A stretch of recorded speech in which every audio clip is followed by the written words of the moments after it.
Sir, shall I share my screen? Yeah, please.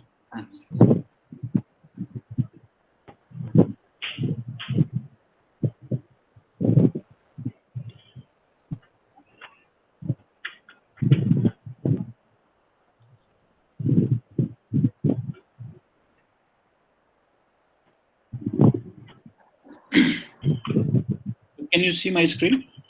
Yes, I am able to see your screen.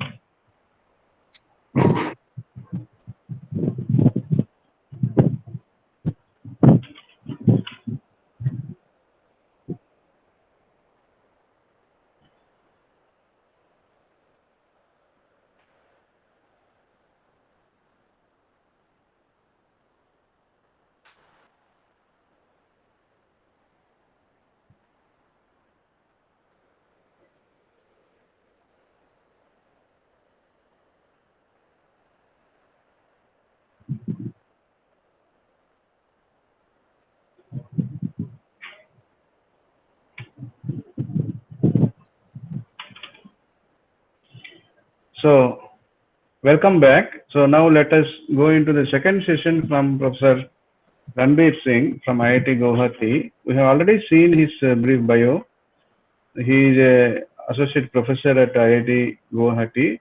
In the first session, he talked about word embedding and so on about the fundamentals. Now in this session, he will be describing about transformers and BERT embedding. So now the platform is open to Professor Ranbir Singh.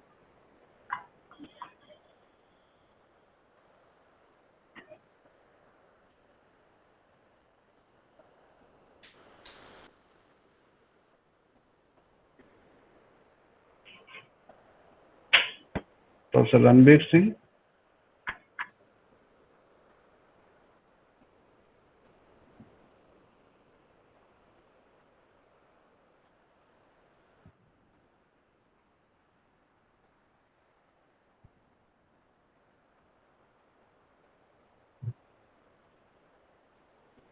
I think he has to rejoin.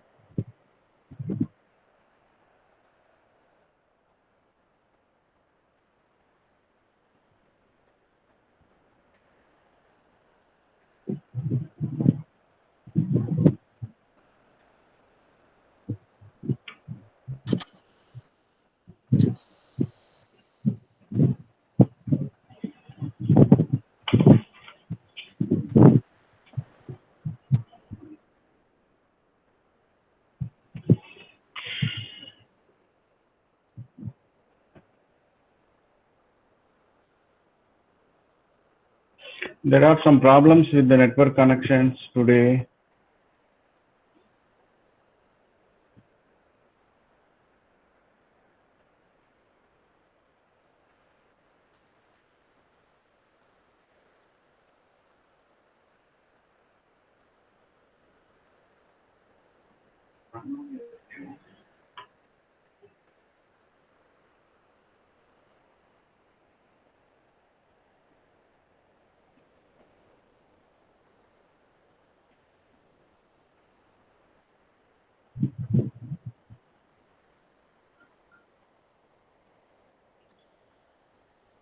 I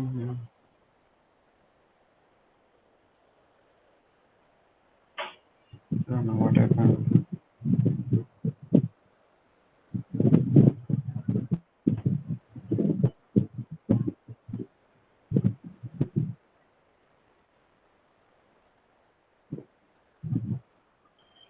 So I will try to contact him.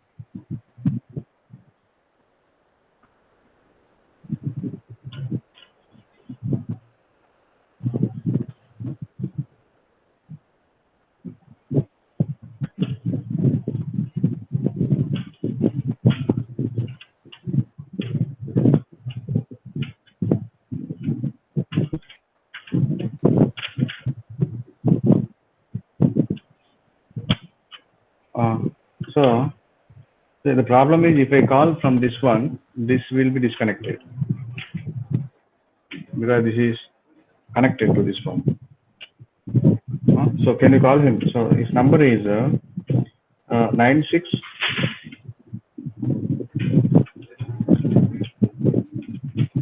Yeah, but you can be disconnected for a while. 9678 00 7013. Yeah.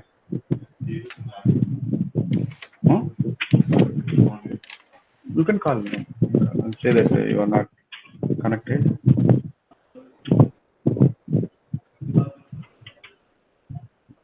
Hello.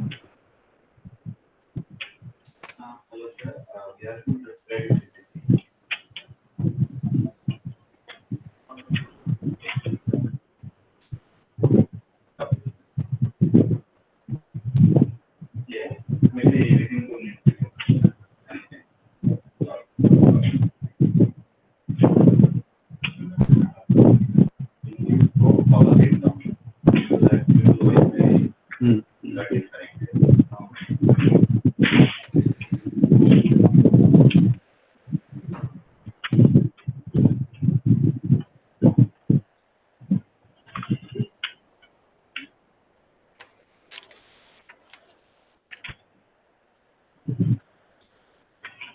So the speaker will be joining in a couple of minutes. If there are any questions, you can ask me now.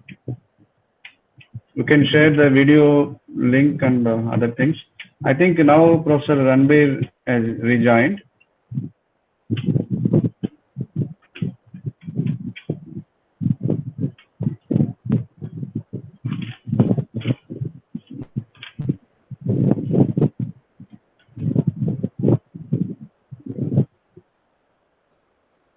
So Professor Ranbir, can you unmute your mic?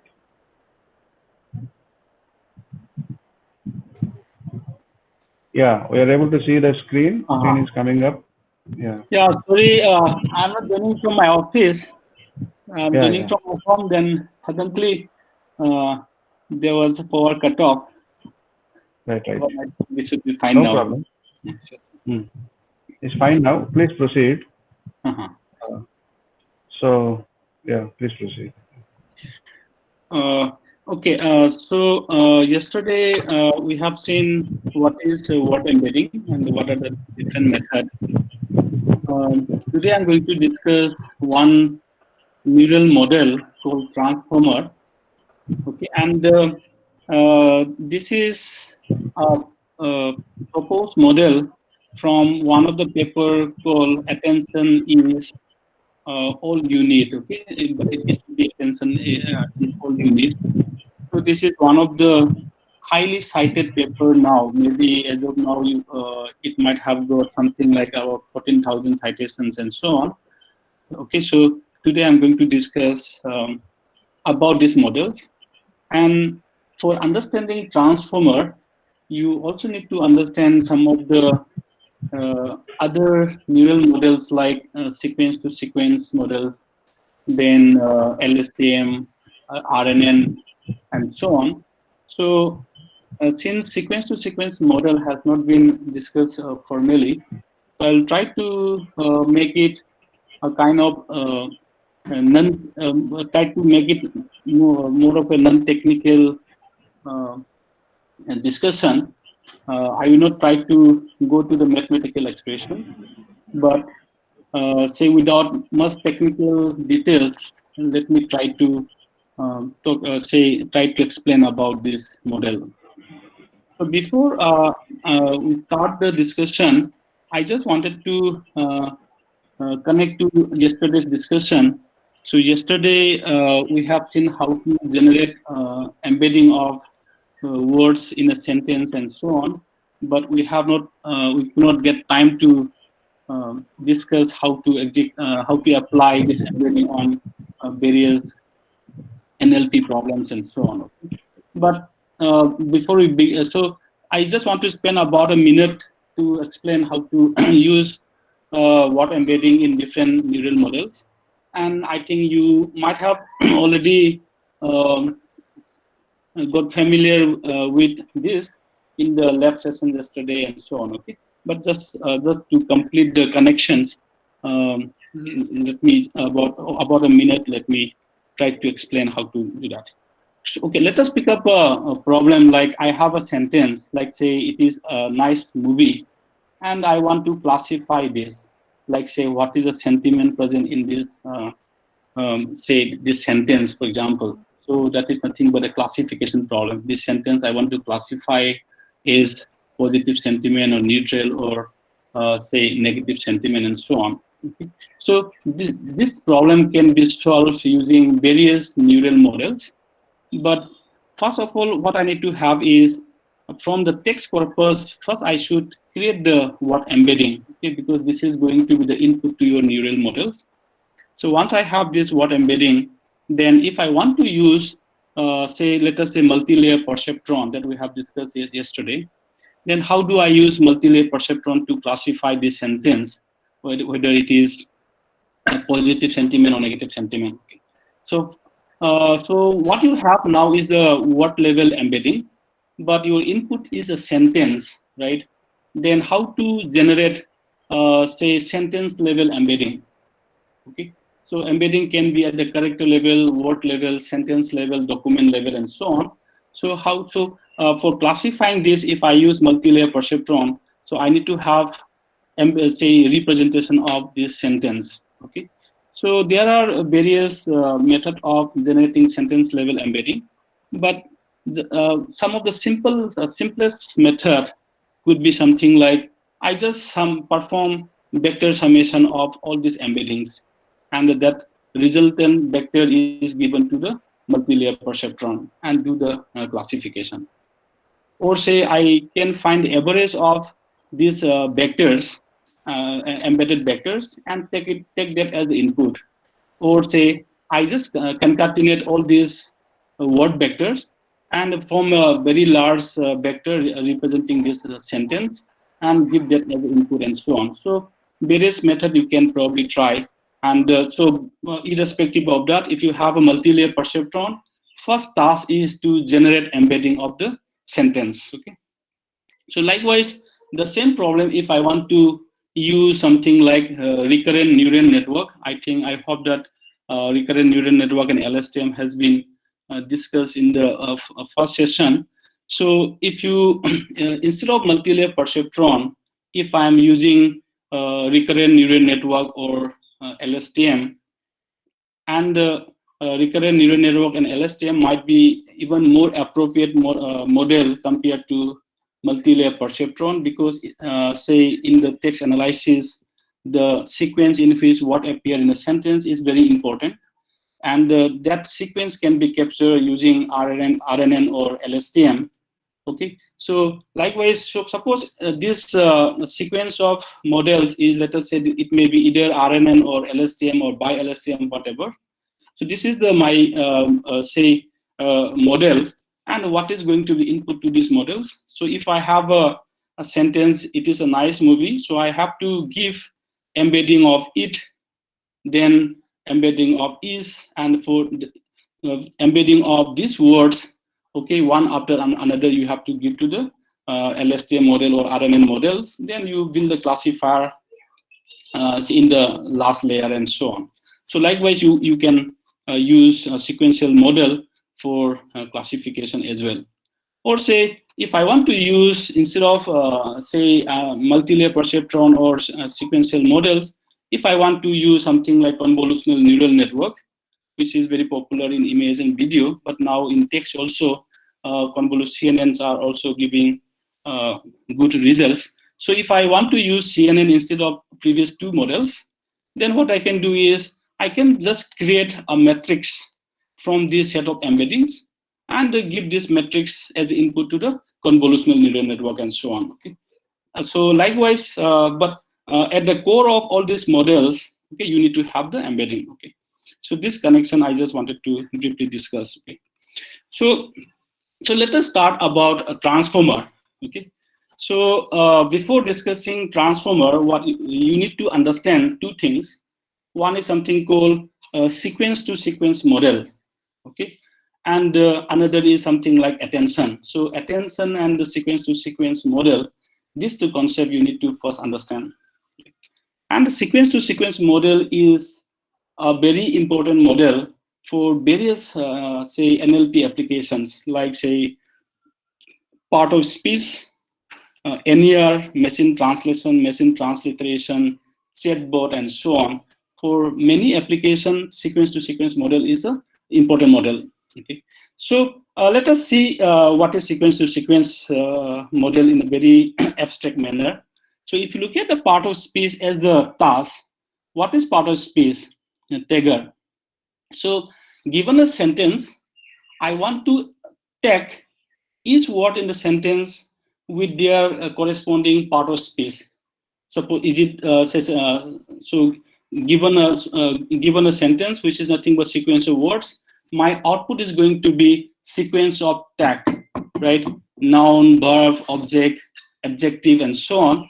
The sequence of those part of speech tag, so for those corresponding words in the sentence. Okay, so this is part of speech tagging. So if you see this problem, what is the input? Input is also a sequence of words, and the output is also a sequence of tag. So your input is sequential data, and output is also a sequential data.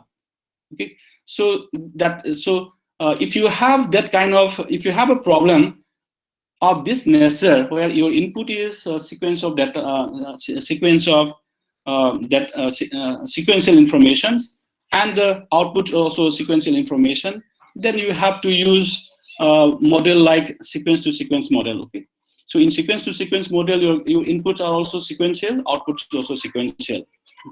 Likewise, if you look at the name entity recognition problem, just like your part of speech, you give a sentence and try to tag, instead of the part of speech tagging, you tag whether the word is an entity or not, like a person's name or location name or say organization and so on.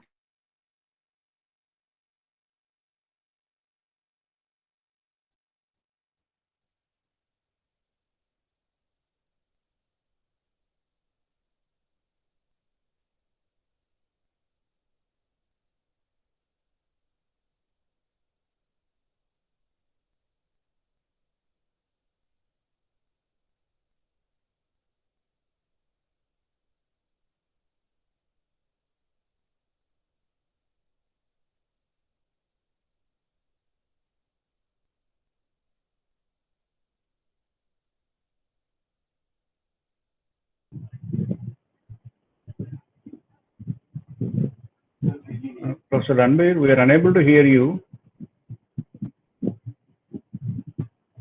Professor Ranbir.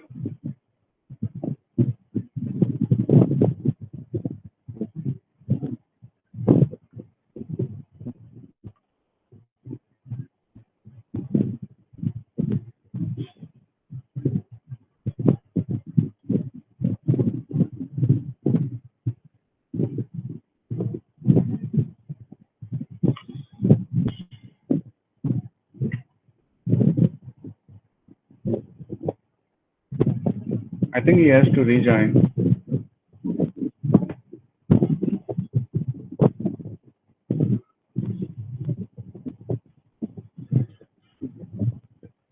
Yeah, lots of disturbance.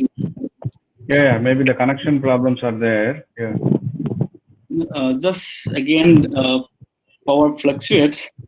Uh, okay, I hope my screen is visible.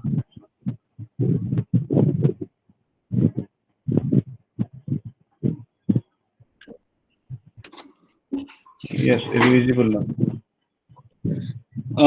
So likewise, machine translation, like say if you give say a sentence in one language, you translate in another language and so on. So I want to translate from English to Hindi or Hindi to English and so on. Likewise, machine translation, chatbot. Suppose if you trigger a query questions, then you are expecting one answer to the question and so on. Okay, so these are some of the applications where you need to apply a sequence to sequence model. Okay, so transformer is one of the sequence to sequence model. Okay, so before going say detail, so let us try to understand our transliteration problems and how do we create the how a sequence to sequence model works in this framework. So, and the transformer, I think the say it has been proposed for first time using the say translation as an example. Okay, so what is translation? Machine translation, as I just mentioned, given a sentence in one language, I want to translate that in another language. So one example, see if I have a sentence like "I love you," then I want to translate this translate this into Hindi like "मैं तुमसे प्यार करता हूँ." Okay, so this is the output from Google Translator. I have just taken this example. So this is the underlying task. Okay, so suppose if I want to solve this problem without a sequence to sequence model, okay, with a very naive approach, just to convince what is the importance of the sequence to sequence models, one very naive approach might be something like one-to-one mapping. Every word in the source language, okay, you pick up one dictionary and try to map to another language and so on. Something like I can map to my or something, love to pyar, and you to tum and so on. Okay, use one dictionary and try word by word. Let me try to translate. So what is the problem with this scenario? So in this scenario, as you can see that the language structure of source language and target language are different. In English, so the structure is like noun, verb, object, and so on. But in Hindi, you are not following that structure. So even if I can have the matching words, so structurally it is not coming properly. I love you, my pyar tum, something is not meaningful, right? This is one of the problem. Another is something like, say, the number of words in the source sentence and target sentence, they may not be same. So in this example, so target language is having more number of words than that of the source language, right? Likewise, target number of words in the target language may be smaller than the source language also. So the number of words may be different. Okay? So these are some of the issues in this very naive approach. Okay? So one way of tackling this and the way it has been handled in the machine translation is something called encoder decoder. Okay, so what is encoder decoder? In the encoder, you are going to take the source sentence as the input, and you are going to produce the target sentence as the output. Okay, so given this source sentence into the encoder, encoder perform some operation and try to generate one intermediate one representation, which is something like a context representation or something. So and the output of the encoder will be one vector, okay, representing this input sentence. Okay. Likewise, the input to the decoder is like this. The output vector from the encoder will be taken as the input to the decoder, and the decoder will be generating the, let's say, target sentence. Okay. So if you see this, it is like there are two persons. One person is encoder and another person is decoder, and it's like each person knows two languages. One is the say encoder knows one source language and some intermediate language that is nothing but the middle layer, this vector. So and this middle layer, the middle language, okay, it is known by both say encoder and decoder. So encoder transform to this common language, which is something like say logical language. Then from this say common language, it is translated by the decoder to the target language and so on. Okay, so this is the say common framework that is being used in the machine translation. So this is the encoder part and this is the decoder part. So how this decoder and encoder being designed? So some say recurrent neural network and the LSTM, like say by LSTM, these are the basic units of this encoder and decoder. So in this box, if you see here, this rectangular box represent either RNN or LSTM. Why you are using RNN or LSTM? Because in the machine translation, the sequence of words in the sentence is very important. Okay? And the RNN and LSTM probably can capture this sequential information. So we are using say RNN and LSTM kind of model. Okay. So this box. So what is going on here? So if you see here, so in the encoder part, you have RNN, say RNN modules, and so since you have something like 3 words in the sentence, you have 3 RNN modules. Okay, so this is the encoder part, and this encoder will generate say intermediate representation, which is in the red color, this vector, and this vector will be given as the input to the decoder, and the decoder is again units of RNN or LSTM.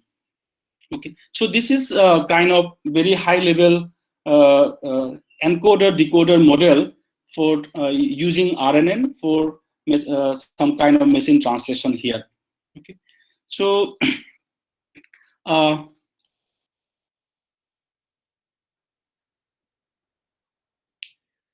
yeah, so so how RNN and or LSTM works. So if so, let me also try say briefly discuss on that. So if you see, if you remember RNN, so I'm taking RNN as this as an example, and say this model, encoder decoder model, is known as the sequence to sequence model. So when we talk about sequence to sequence model, we will assume that there will be 2 units. One is the encoder, another is the decoder. Encoder will take the input sentence and the decoder will generate the output sentence. So if your model is having encoder decoder, this is nothing but a sequential model. Okay, it's a sequential encoder and the sequential decoder. Then this is the sequential model. Okay. So here, if you are using RNN, how this sequence to sequence model works. Okay, so let me try to illustrate that with this example. So I am having a source sentence that I love you. Then, so you, as you know that in the RNN unit, what you have the say input. You have input.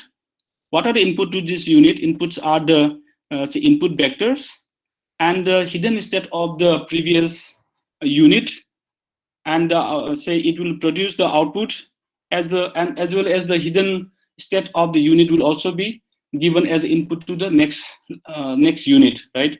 This is how RNN will RNN unit will looks like. So in this RNN unit, first unit, I am giving the first word, that is I. Okay. So giving this first unit I basically means the word embedding of I, the word I is given to this RNN. Okay. So then in the uh, next step, the word love is given. So if you see the unit for the word love, what are the inputs? The word embedding of the love and the hidden state of the RNN unit corresponding to the word I. Okay, so hidden state of the previous unit will be taken as the input to the present unit. So when I give love, this is how it will look like. So what is IICTE here? So IICTE is the vector that is going to represent the word sequence I and love. Okay. Likewise, if I give next word you, okay, so you will just like the previous state, previous unit. This third unit will take you as well as the IICTE, which is the hidden state of the previous unit. Okay. So likewise, all the words in the sentence will be given sequentially to this RNN or LSTM units, and it produces this red vector. Okay, so this is nothing but the IICTE. So hidden state of the last unit of this RNN model, so that is nothing but the representation of the sentence I love you. Okay. So this is what I'm going to give into, so this red vector is the contextual representation of the sentence I love you. So once I have, so this is this step, okay, this stage is what the encoder. Okay, so now encode, the moment you get this red vector, your encoding stage is over. Then your decoder stage will start now. Okay, so in the decoder stage, the first unit, what we are expecting, my target is to predict the first word in Hindi. Mai is what I want to predict. So what are the input to this first recurrent RNN unit in the decoder? The input is, it will have something like start, some symbol, start symbol. Start symbols says that you are so you have finished the previous sentence and you are starting the predicting the new sentence. Okay, so you are giving some start symbols as input, as well as this intermediate stage, this context representation, okay, which is nothing but the output of the hidden state of the last unit of the encoder, that will be given as input to this, and it will be producing the words may. Then in the next, for the predicting the next words, what we'll be taking is again hidden state of the this first encoder unit, and the output of this first unit, okay, may, this will be given. That means previous output and the state of the previous unit will be taken as the input to the second unit, right? Likewise, it will continue. So in the fourth unit, for the word pair, this unit, it will take tum se as the inputs, as well as the hidden unit of the previous hidden state of the previous unit. So this will be taken as the input to the third unit, and it will predict pair and so on. It will keep on generating all the word sequence till it predicts something like n of the sentence, n symbols or n word. Till it predicts this n symbol, it will keep on generating the word sequence. Okay, so this is how decoder is going to work. Okay.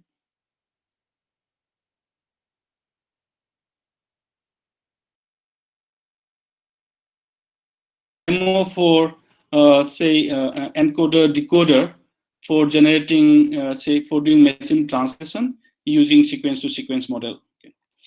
So but what is the problem here? Okay, so as you know that RNN has its own problem, like say vanishing gradient and so on. Let us ignoring that. What are the other problems? So problem here is like say RNN will also be computationally intensive. So the question in another problem here is when I talk about I love you or something, so I am not considering which word is having a kind of more important than the others. Which word should be focused more? Okay, that attention is no, we are not giving that attention. Okay, so in the attention model, okay, so in the attention model, what we try to do is say if you're considering NLP problems, given a sentence, I want to find out, okay, which word should be given, say, should be focused more as compared to others and so on. Okay, so if I have this attention, okay, what is advantage is that when I try to predict some particular words, say out in the say target language, so if you do not have attention, what you are considering is only the context information, the state of the previous unit, and what is being predicted in the previous. Okay, but it may happen that this target word is closely associated with some other words,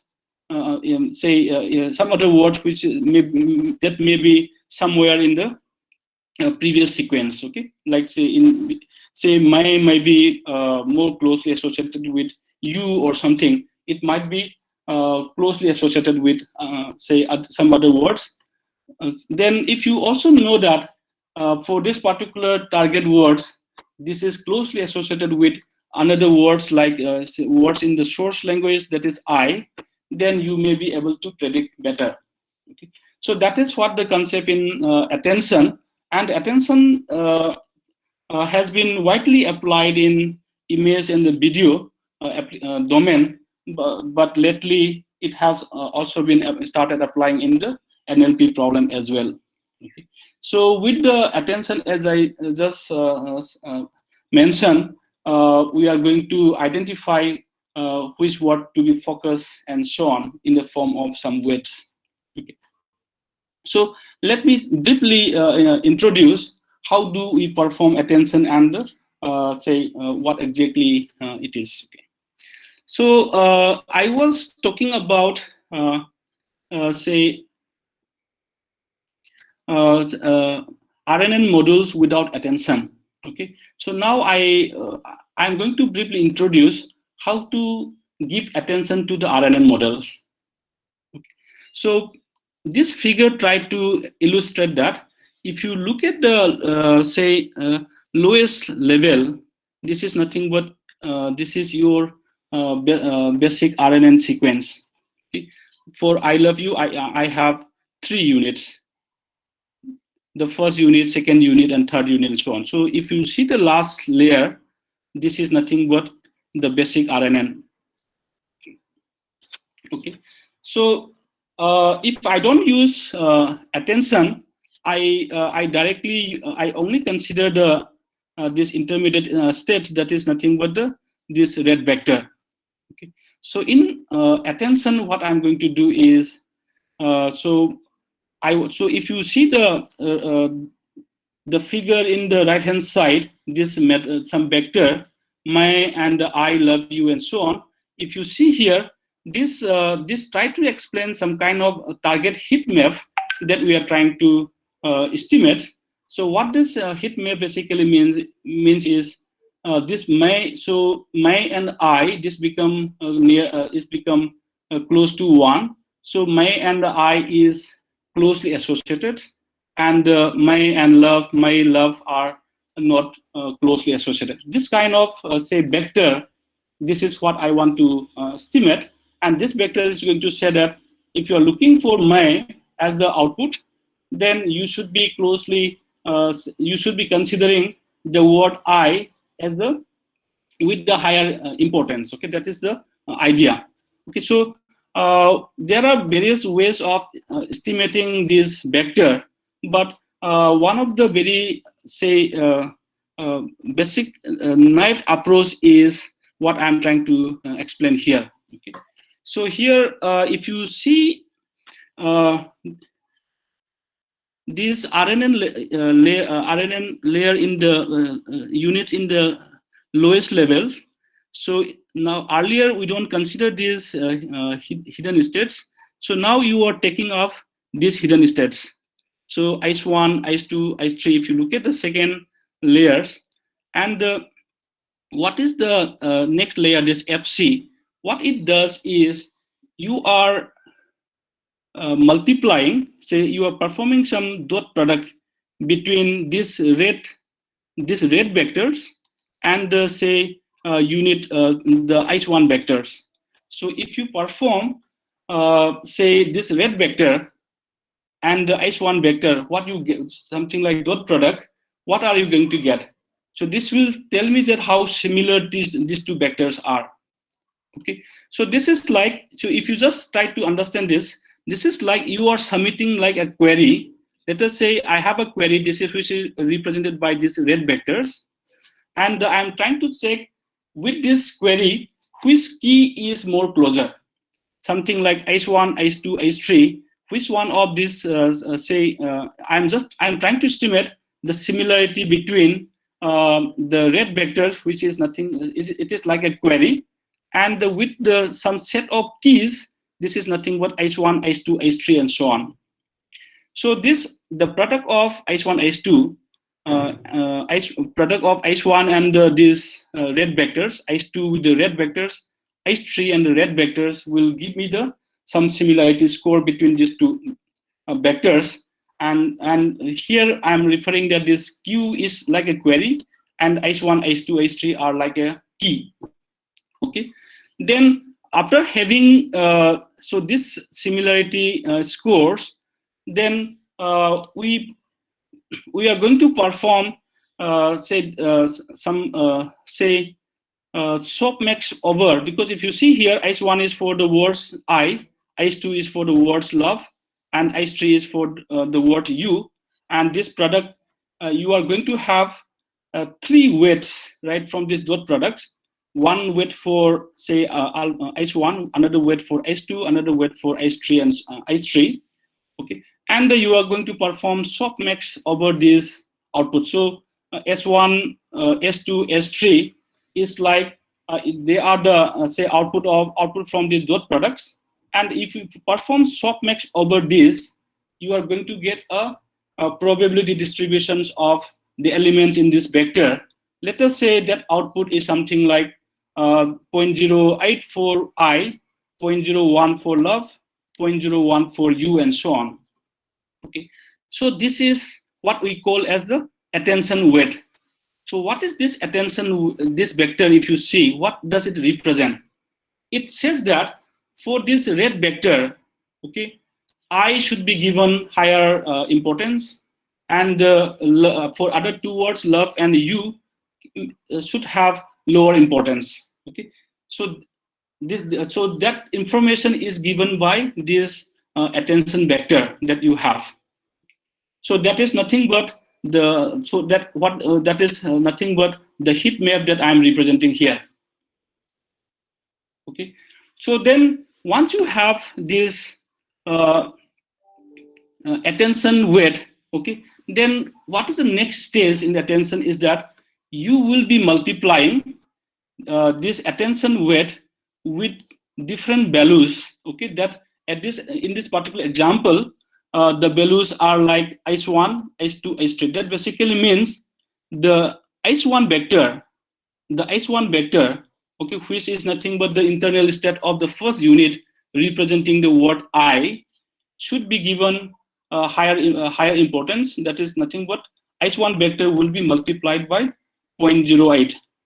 Okay.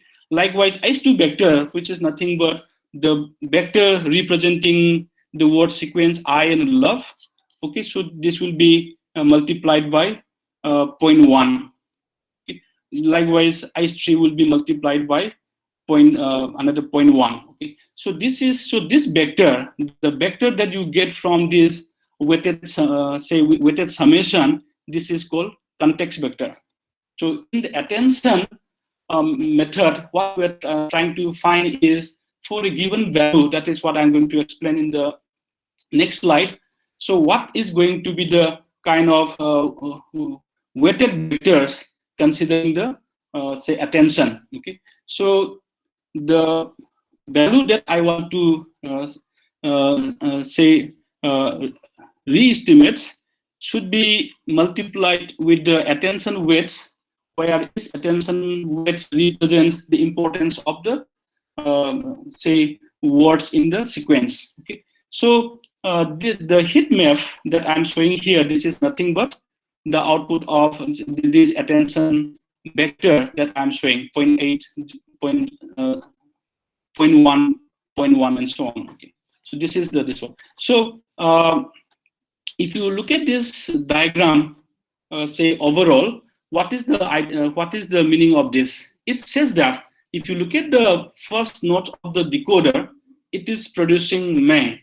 Okay, so what is the idea? So that is nothing but for producing May. Okay, which words in the source sentence should be given higher importance? That is what it is trying to estimate.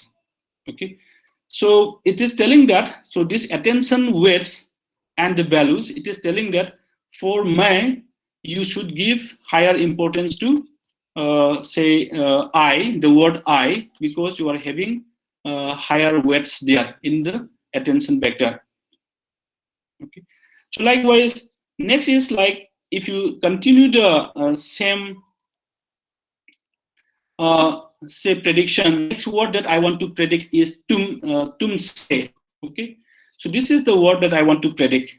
So now the same questions.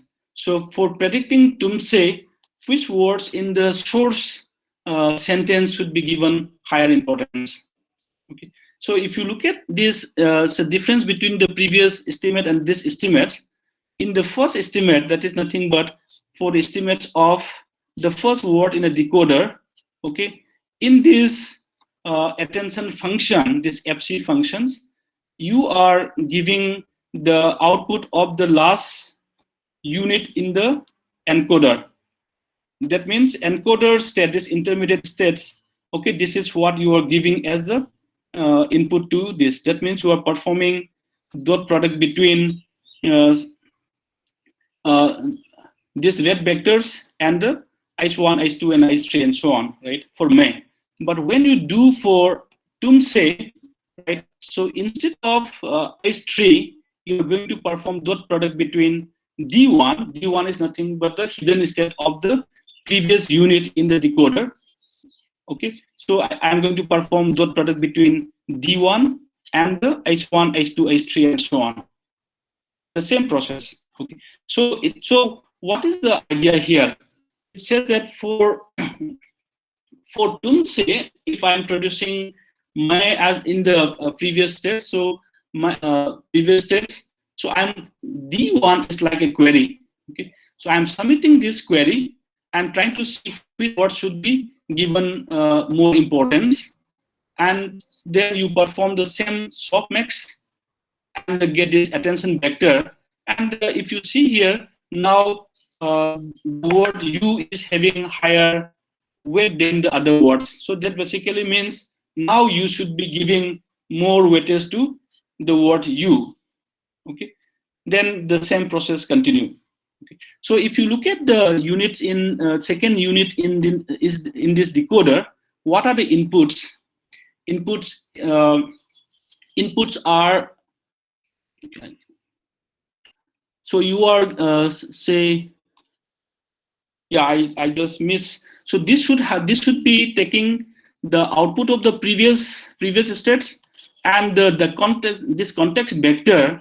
Okay, it should be given. There is a mistake in the diagram. So this, for the second unit, the context vector should be given as the input to the second unit. So it should take the context vector and the say previous output. Okay, so in the RNN without attention, the inputs are the previous outputs and the hidden state of the previous unit. But instead of the hidden state of the previous unit, now we are going to take the context vector. Okay. Likewise, if I keep on expanding, so for pair, so I'm going to have, so now I'm looking, my query is now D2, and D2 is nothing but the hidden state of the previous units, and the same thing. Okay, there is also one mistake in diagram, so CB should also be given as input to the unit. Okay, so likewise it will continue. Okay, so what is the difference now? Difference is that in the basic RNN without attentions, I do not say consider which word should be given more importance. But now with this attention, I'm my input to the RNN unit is my context vector, which is having the important, say having which words should the weight of the words in the source language. Okay, so this is how attention works. So okay, likewise if you continue, but if you look at, let us see what are, so this is the high level understanding of this diagram. Then let us see what are inside this box. Okay, so now I think the lowest level is fine. So what is this FC layer, this layer? So this is like a say feed forward neural network. Okay, if you see, so what is my idea here? Given a query, I'm trying to find which word key is more similar.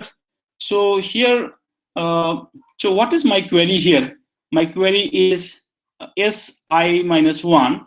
Si minus 1 means the hidden state in the decoder in the previous unit. Okay, for the previous output, okay, for the previous unit, what is the hidden state? That is my query, and I'm trying to find, says dot product or similarity between all the keys. The keys are nothing but this ICE1, ICE2, ICE3, and so on, because ICE1 is representing the first word, ICE2 is representing the second word, ICE3 is representing the third word, and so on. So this is what, so this diagram is going to estimate similarity between the Si minus 1, that is nothing but the say hidden state of the previous unit, and the say vector representing the words in the source. Okay, so this so one simple way is using a feed forward neural network. So in this feed forward neural network, if I am estimating similarity between say estimating E11, okay, E11 is going to be the attention weight of the first word in the output sentence. Okay, for the target sentence, like this, for my is the first words, right? For my, so there is no previous unit in the decoder. So previous unit we are considering as ICE3. Okay, so I have a feed forward neural network where inputs are ICE3 and ICE1, and I have, say, one in the output layer you have one node here. So this is how, this is the structure of your feed forward neural networks. So I have, so this is like you are concatenating these two vectors and developing a multi-layer perception without any hidden layer and with single nodes in the outputs. Okay, so if you look at this feed forward neural network, which is not, so if you see these connections that you have, right? So you have this W vector, which is nothing but the weights of these connections. So, and what is the output of EIJ? EIJ basically means for the, what is the weight, what is the score that you're going to estimate for the ith word in the output sentence, and with the j word in the source sentence. Okay, j is for the source sentence, I is the output sentence. For the j, for the ith output words, what is the estimates with the j word in the input sentence? Okay, so this is nothing but this feed forward neural network, which can be expressed as say the dot product between wi, this vector, weight vectors, and the input vector, this ICE j and the s minus 1. So x is the concatenation of S minus 1 and Sj.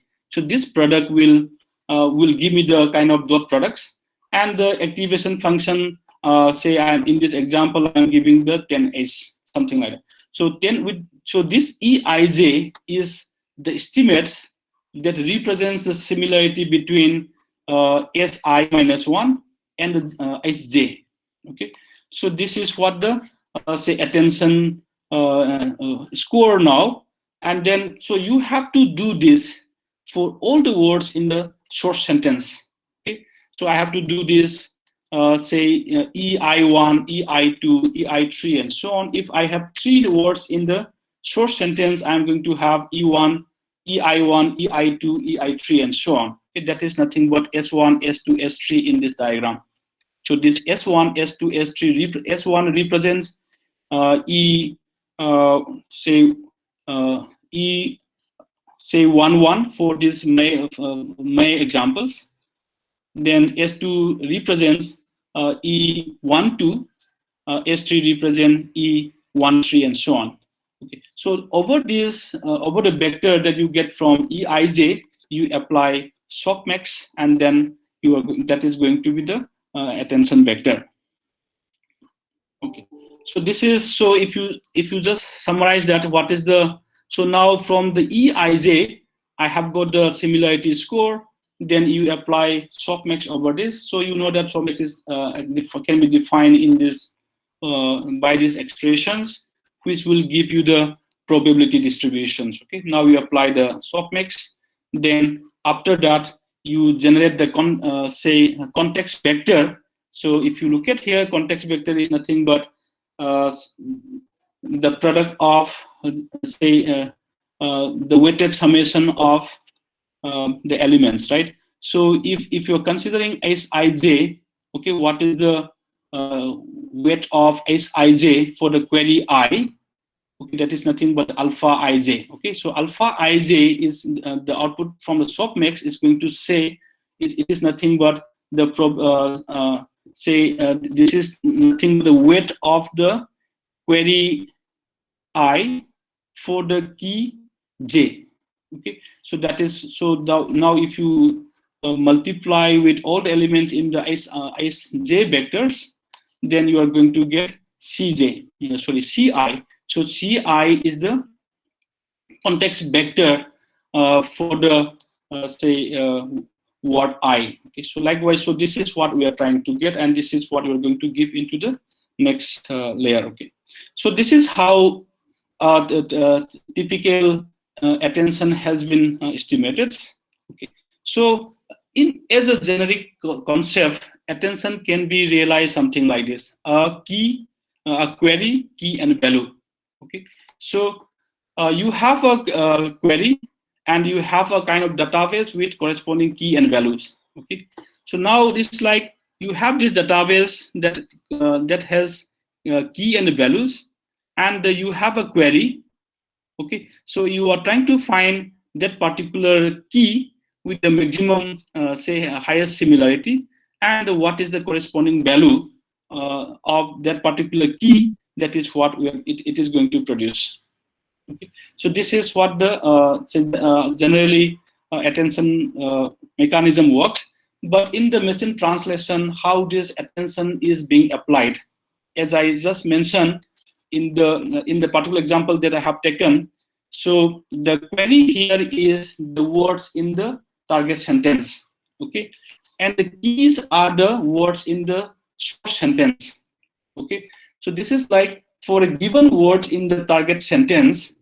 Okay, how similar is with other with the words in the source sentence.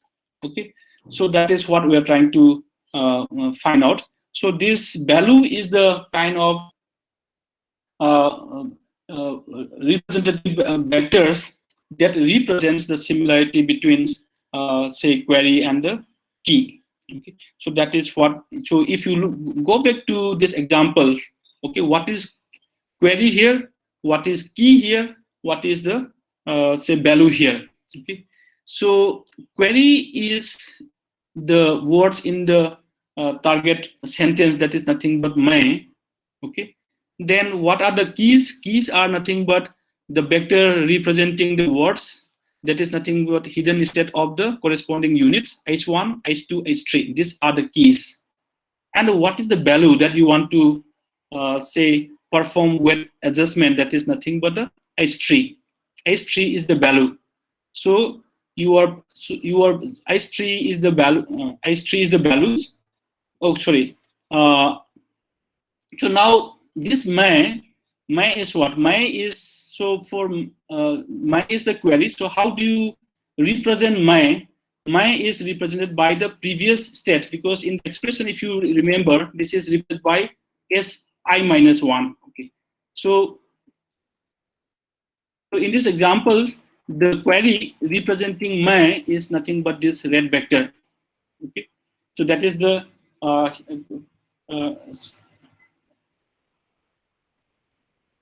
state of the previous output. So for the first word, I don't have previous output. So output of the encoder is the okay, because this will produce me the first words. This is like for producing the first words, which word should be given higher importance. Okay, so this red vector is the query, and the H1, H2, H3 are the keys.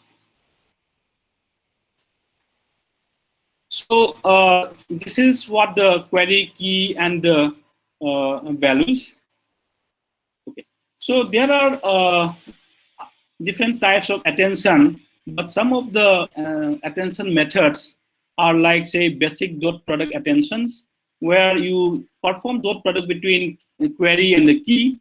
Likewise, it can be multiplicative attentions. You have query and some parametric weights W and the key. It can also be something like additive, where you have 3 parameters, W1, W2, W3, and so on. Okay, so you may have different types of attentions. So going back to this, in this attention, what are we going to learn? Okay. So the working functionality of attention we have just discussed, but what is that we need to learn from this attention model? Okay.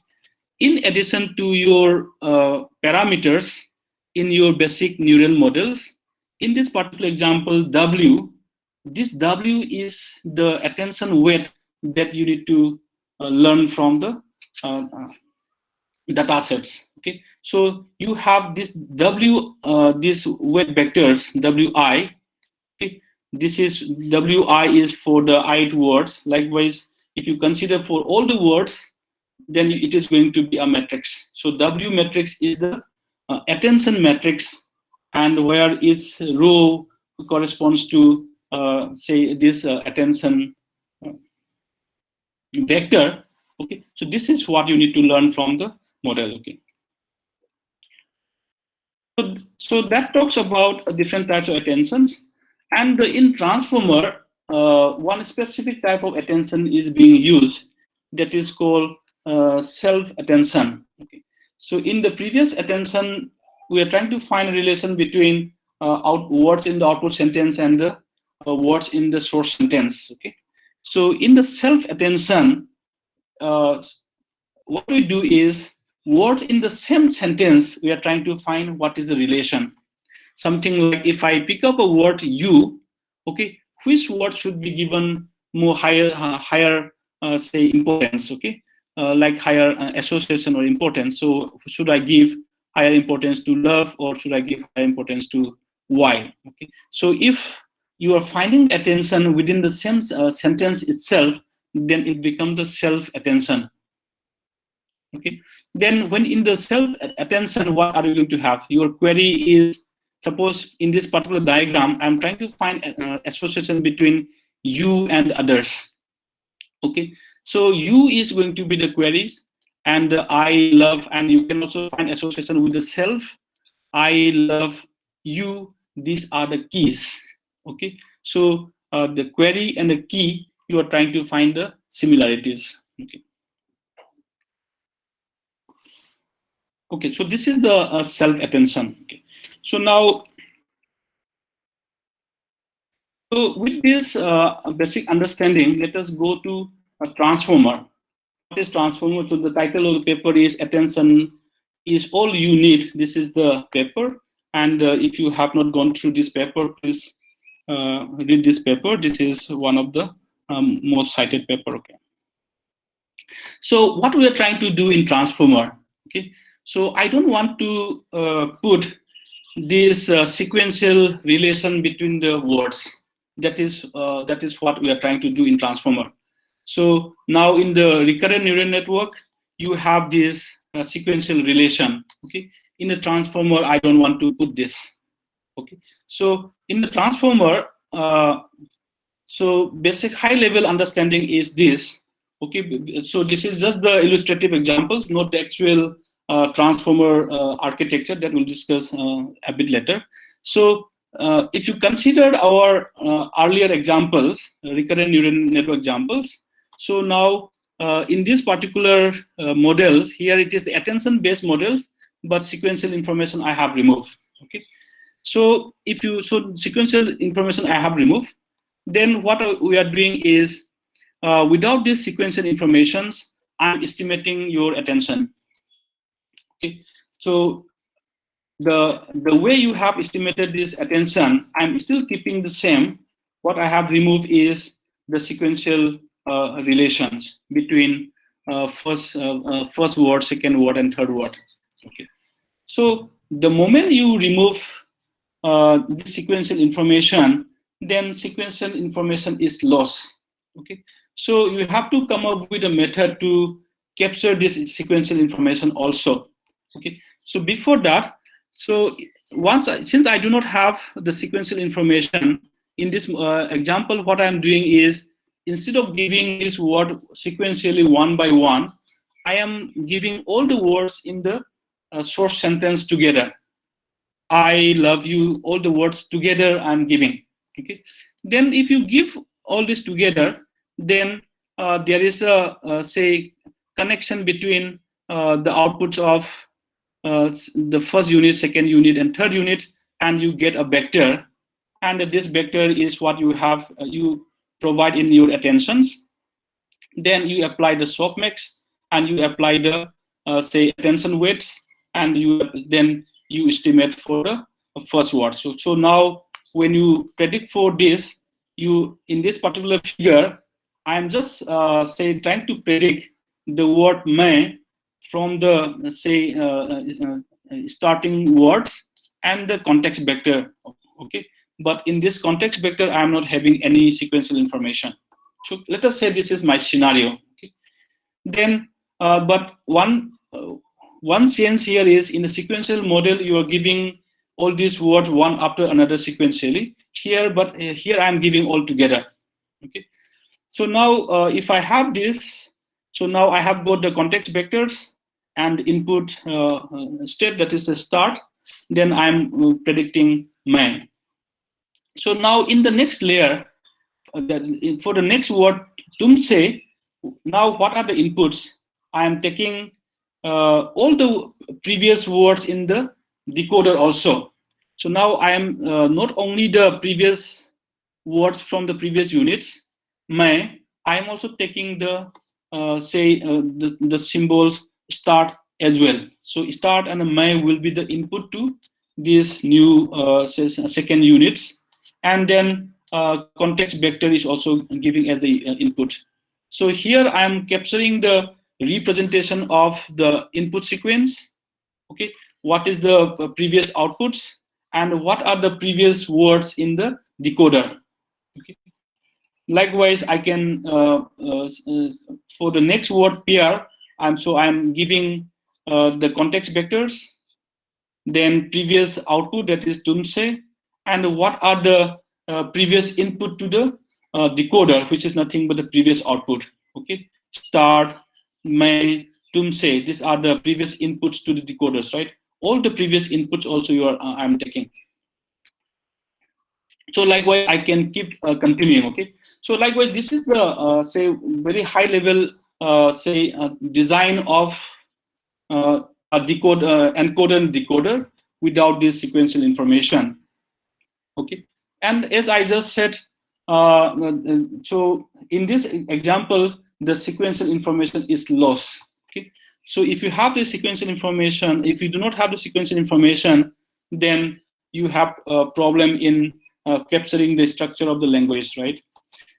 Structure of the sentence. Then what it's being done in the, say, transformer idea is that so instead of having this sequential relations, you try to generate one encoding for the position. So the new vector that I'm adding here, this is a kind of encoding representing the position of the words.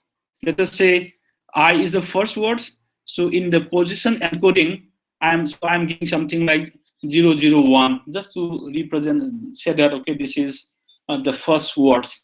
Likewise, for the word love, the encoding is something like 010, just binary encoding. Okay, you can have any other encoding to represent position, but in this particular examples, I'm just telling that, okay, this so each encoding should represent the position of the words. Okay, so now this vector is having, if I'm following the binary, this is 001, 010, and so on. So the third one should be 011. Okay, there's a mistake in the figure. So this should be white, black, black. Okay, so this, so I'm adding one another, say, encoding to capture the positional information. Okay, so now the sum of these positional informations and the word embedding will be given as input to your this attention model.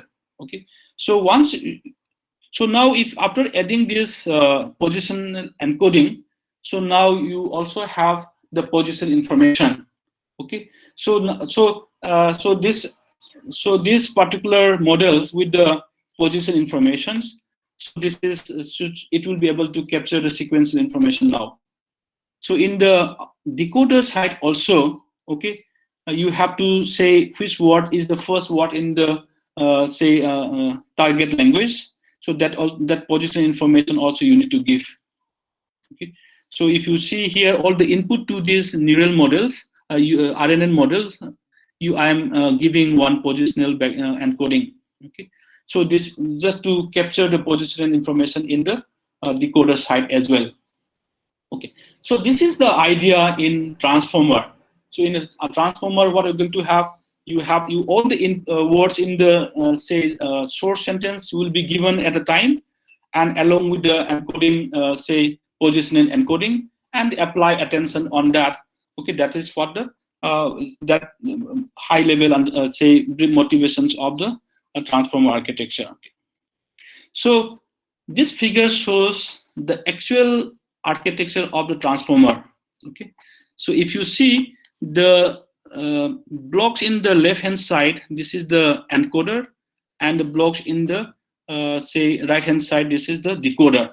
Okay, so if you look at the encoder side, if you please ignore the decoder side for some time being. If you look at the encoder side, so you have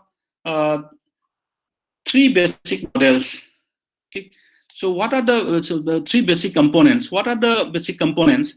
So first is generating the embedding of the words, right?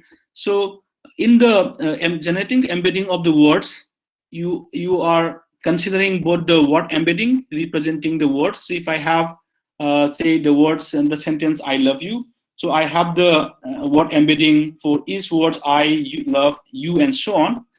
Then you are going to say define the positional encoding. Okay, so what is the positional encoding here? Positional encoding that is used in this paper is something like this. So for each word you have something called a time step. Time step says is the first word, second, first, second, third, and so on, which is nothing but the position of your words. Then instead of using this encoding, say directly, so what they have used is something called sine cosine encoding. So what they have done is the encoding that you have got from this timestamp, okay, that has been passed to a cos function for all the odd positions, and pass into the sine function for all the, let's say, even positions and so on. Okay, then you have performed summation of sine, cosines, and to get the positional encoding. And after that, this positional after adding this, you get the position encoding, which is nothing but sum of the word embedding and the say positional encoding. Okay, so now you find the get the positional encoding and the sum with the say word embedding and get the positional input encoding. So so this is the first component. So in the first component, for every words in the source sentence, you are going to get a get an encoding that will also not only capture the word embedding, also the positional encoding. So you get word embedding plus position encoding, perform summation of these two. That is nothing but the positional input encoding. Okay, so this is the first part. So in the second part, which is nothing but the decoder, this is what the main component decoder. Inside this, you have two parts.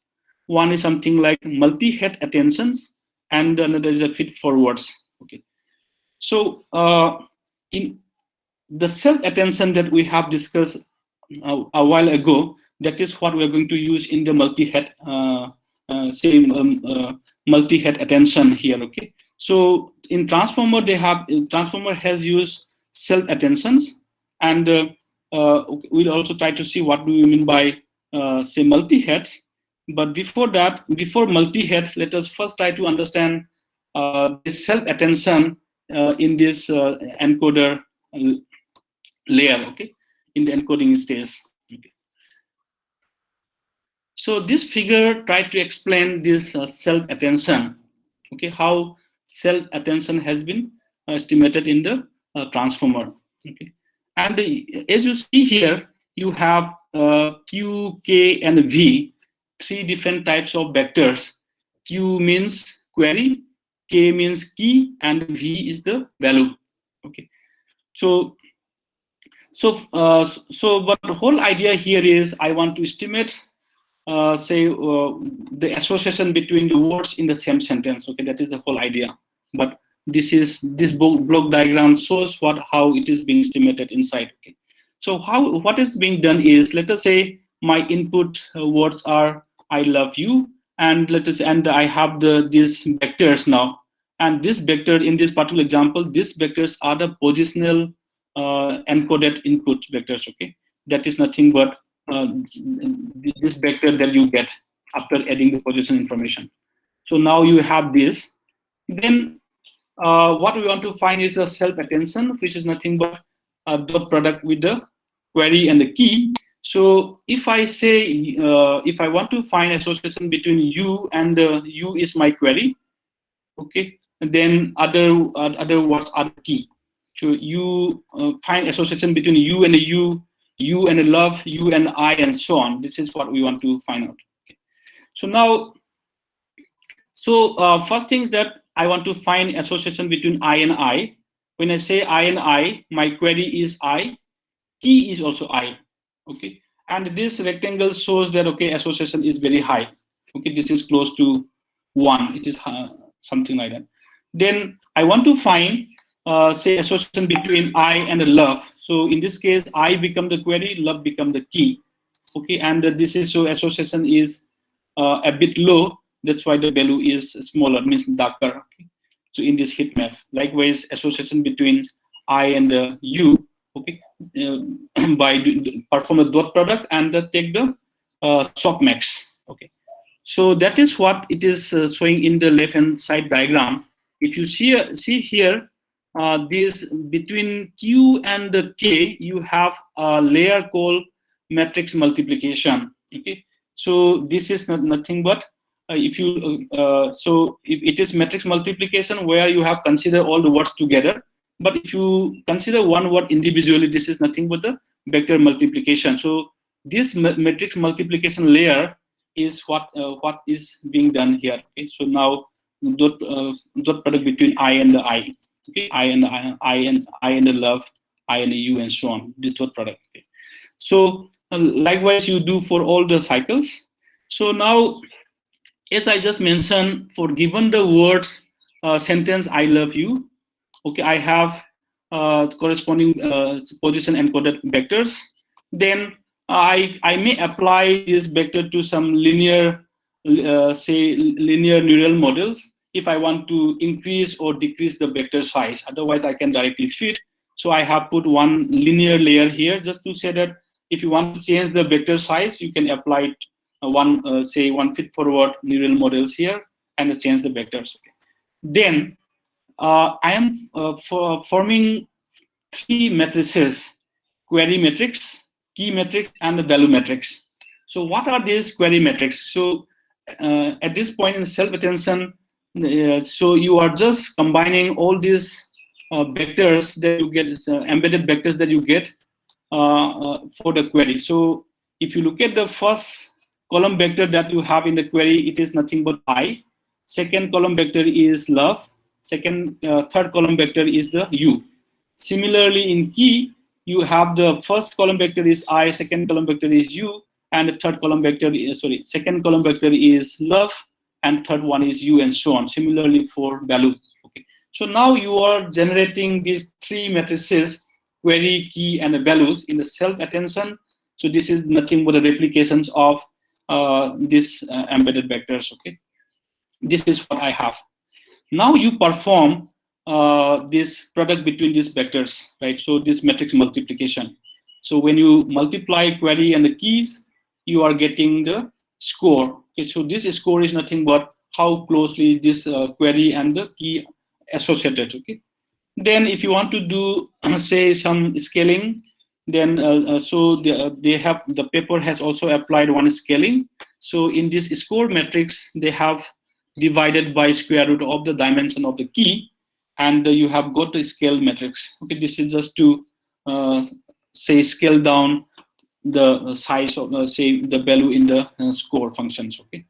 Then this marks is not required in the encoding layer, so so you can ignore this marks optional part. Then you are applying softmax over this scale matrix, and now you are getting the attention matrix. Okay, so this attention matrix is nothing but the matrix where you have the say association between all the word pairs in the source sentence. Okay. So first row represents the first word, first column represents the first words, second row represents the second word, second column represents second words, and so on. And each cell here is nothing but dot product of corresponding vector. Okay, and they apply the softmax. Okay, so this will give you the, this is nothing but the say attention matrix. So now after getting attention matrix, so what are you going to do? You need to multiply. You are going to multiply attention matrix with the value. Okay, so the value is what I want to say kind of prioritize, or say embed this priority. So now I am multiplying the value matrix with the attention matrix. So when you multiply value matrix with the attention matrix, what are you going to get? So suppose if you pick up say, let us say first row in this value matrix, first row probably represent the first words, say first words in the sentence, and now it is the first column. So when you multiply with the say first row, first row of the attention matrix says how the word I is associated with other words. So these two the product of the first row vector and the first column vector will give me the weighted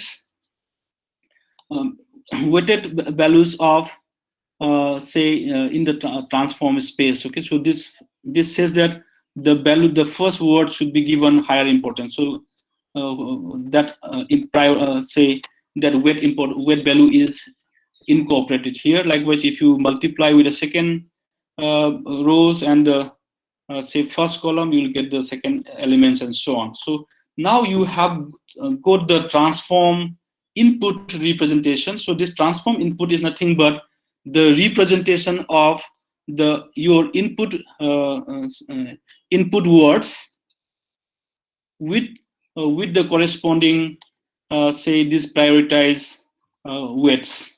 Okay, so this is what the input representation of the input. Okay.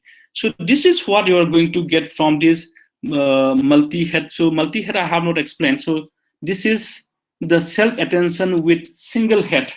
Okay, single. So what is multi-head?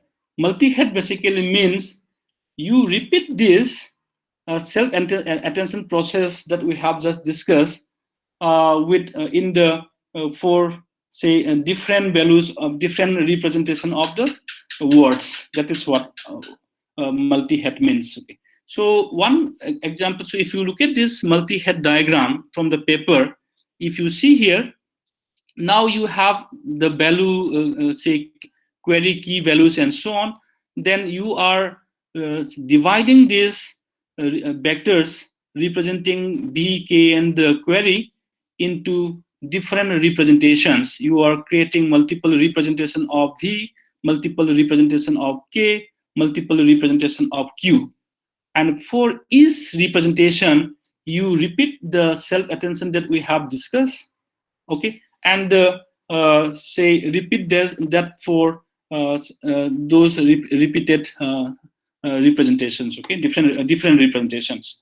So just to illustrate this, so I'm just showing one simple say demo here. So let us assume that the query key value, this is what the input to your multi-head attentions. Okay, then I want to create two heads. Two heads means you generate different representation of say this query key and values. So in this example, I'm showing two heads. That means I'm going to create two different representation of query key and values. So what is one simple way can be, let me just split these say vectors and create another vector. So I have, so in this example, I have randomly just pick up say a vector of size 2. Okay, I just randomly pick up say two elements from this vector and create another vector. So this is one head, and likewise I do this for another head, randomly pick up two elements from this vector. Likewise I can create n number of say heads. Okay, so this example shows two heads. I'm just generating two different representations. Okay. So for each representation, now you apply the self-attention that we have just discussed and get the, say, the transform input from the self-attention. Okay, so from this self-attention, the transform input that you have here, you generate from is heads. Okay, so after head, if you should, that is nothing but this rectangle box in say the module inside this red box. Then you do the concatenation of the representation that you get from different heads, that you are doing the concatenation of this representation. After that, again, you apply another linear model to generate the vector of your required size. Okay, another feed forward neural models here, some linear models. So so now this is the output of your multi-heads here. Okay, so if you look at in the left hand side in the encoder, you have multi-head attention. So multi-head attention is nothing but this. So from in the multi-head attention, now you apply some normalizations.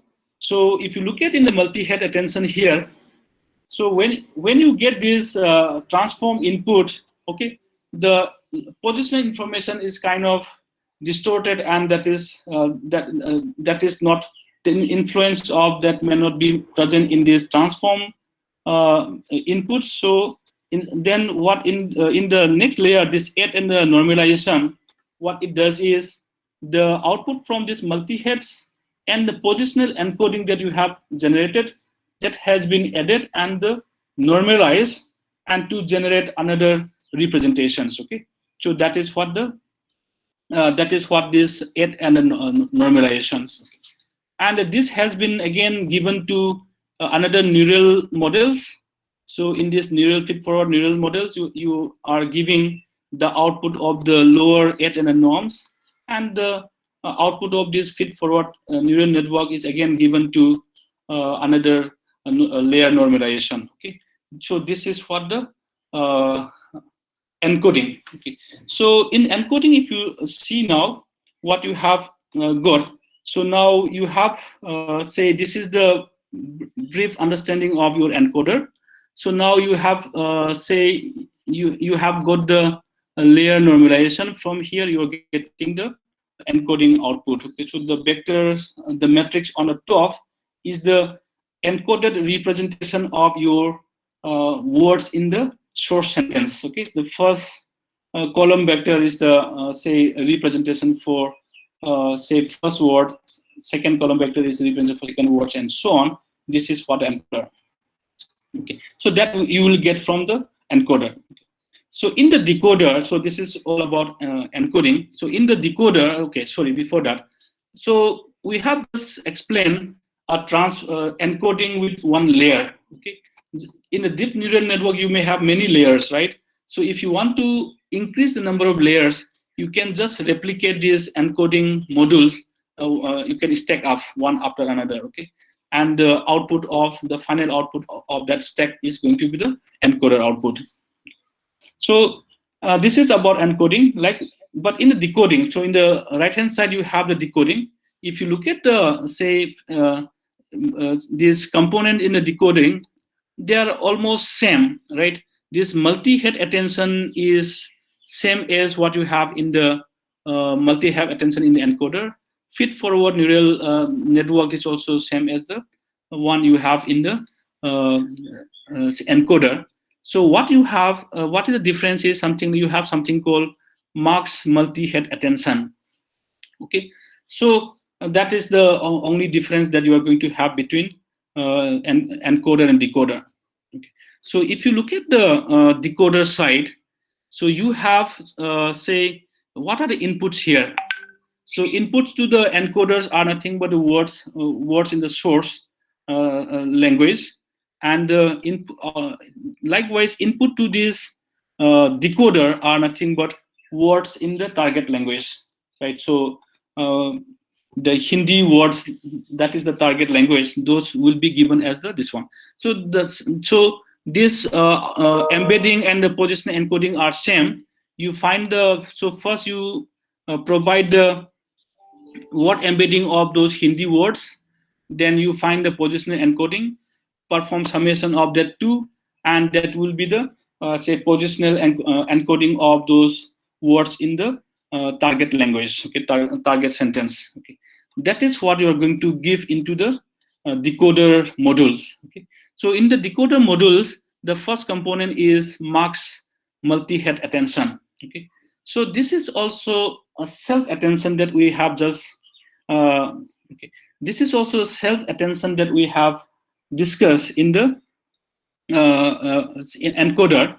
But one problem here is when I am so in the input, I know all the words, but in the say output, I only know the words that I have predicted before and the present words, right? I do not know the words that I'm going to predict in future.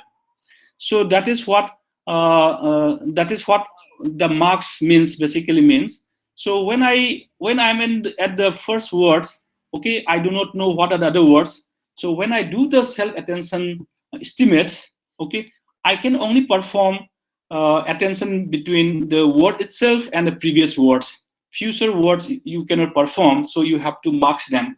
That is what the say marks multi-head attention and perform the multi-heads. Okay, that is what the marks attention. Okay, so that is the only difference. So what basically means, so you have query, you have key, and perform dot product, and you have created the score matrix.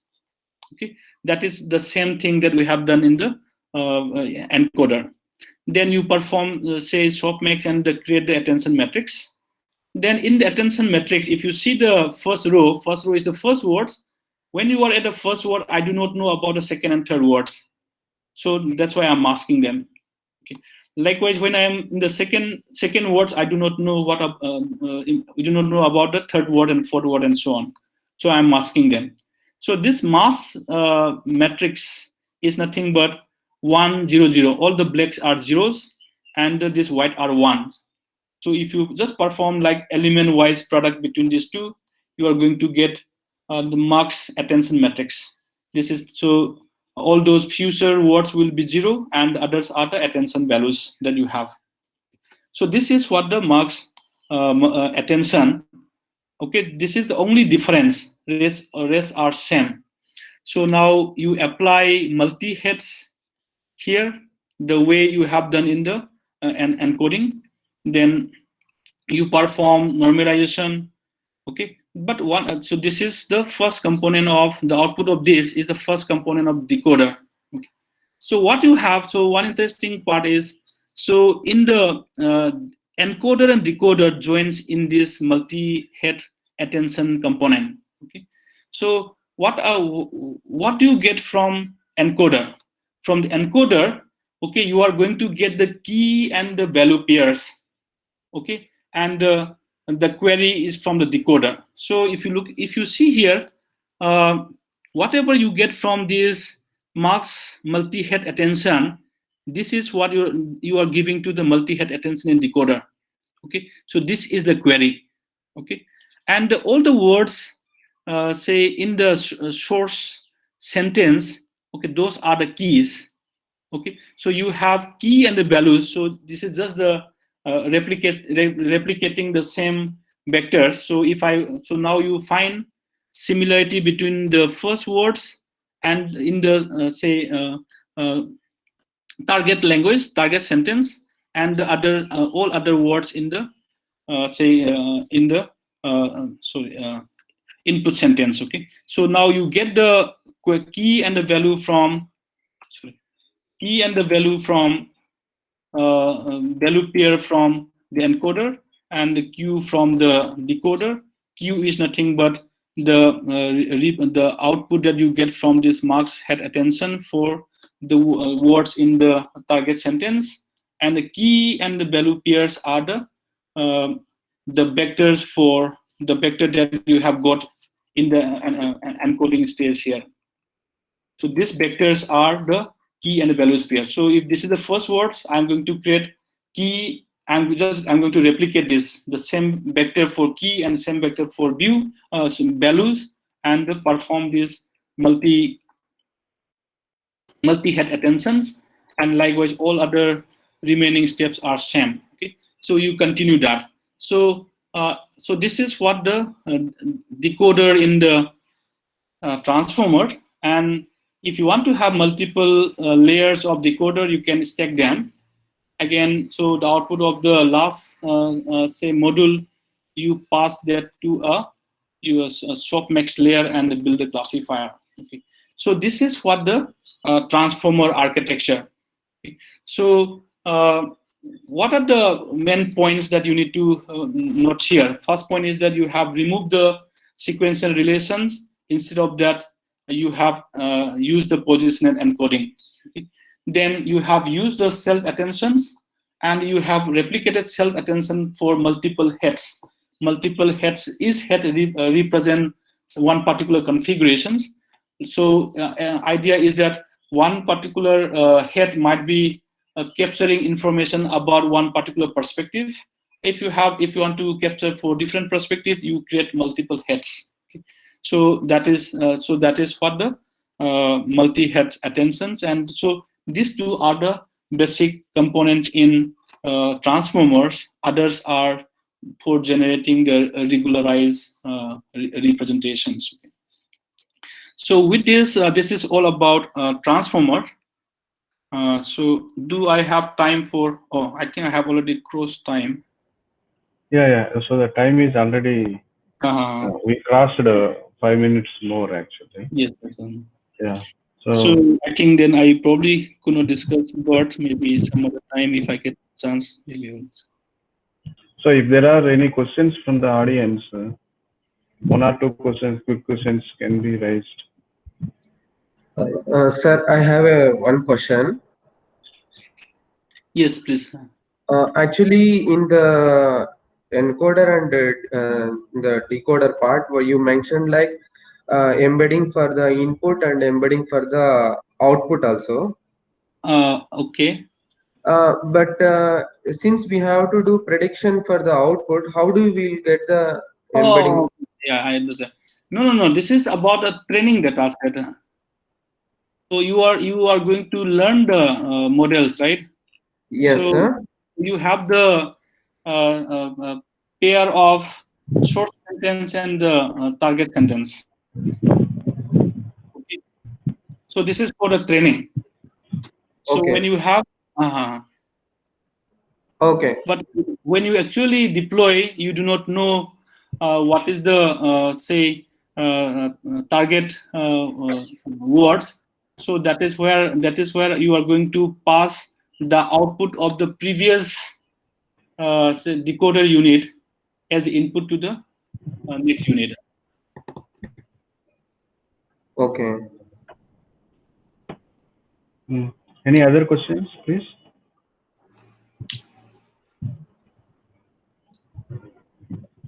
So, if there are no more questions, let us thank Professor Ranbir. He took 2 sessions for us, one on fundamentals like word embedding, and today he spoke about sequence to sequence models, attention models, as well as transformers. And these are very interesting for us, as well as it will be useful for us. I hope that our participants will explore further with whatever inspiration is given by Professor Ranbir. So we thank Professor Ranbir.